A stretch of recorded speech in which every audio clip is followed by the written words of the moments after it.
Magandang araw, Pilipinas! Ito ang Valiente News hatid sa inyo ng Office of the Vice President.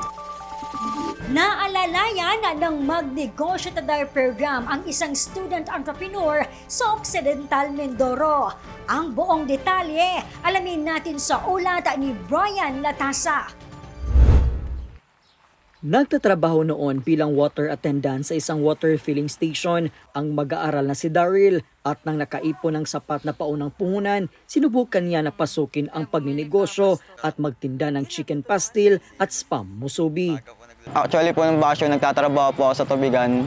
Then medyo parang napapagod na po ako doon sa ganung trabaho kasi marami na po akong trabaho na pinapasukan. Tapos naisip ko minsan na mag-ipon ng pangpuhunan po doon sa trabaho. Tapos nakita ko siya online yung chicken pastil sa yung spam. Then inuna ko pong i-try yung spam musubi. Then habang nagtatrabaho po ako sa tubigan, nagsasideline din po ako pagtitinda ng spam musubi po. Halos pinagsasabay ko po siya. Tapos nung nagpasukan na po, ngayong pasukan po ng August, tumigil na po ako sa tubigan, then yun, nagdire-diretso na po yung pagtitinda ko ng spam musubi at chicken pastil po. Di madali ang sitwasyon ni Daryl lalo't pinagsabay niya ang pag-aaral at negosyo. Ngunit di pala rito natatapos ang kanyang mga hamon. Kwento niya sa amin, madalas ay nagkukulang ang kanyang puhunan upang maipagpatuloy ang negosyo na sinimulan. Kung kaya't biyayaan niya ang Magnegosyo Taday program ng tanggapan ng pangalawang Pangulo dahil kasi sa programa ay pinagkalooban siya ng 15,000 pesos bilang karagdagang puhunan.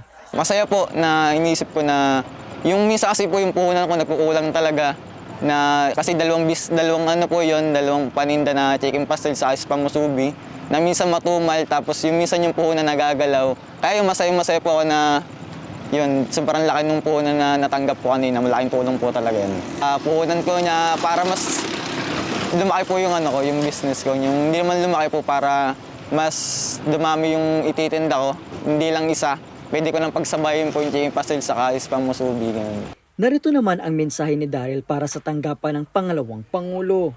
Maraming salamat po sa malaking tulong po. Malaking tulong po ito para sa akin. Hindi lang po para sa akin, para din po sa mga nakatanggap na maliliit na negosyo na para mas mapalago nila yung negosyo nila. Malaking tulong po talaga po. Maraming salamat po. Mula po rito sa Mamburao, Occidental Mindoro, ako po si Brian Latasa. Ang lahat para sa Diyos, bayan at pamilyang Pilipino. Valiente News. Abangan ang iba pang mga balita dito lamang sa Valiente News.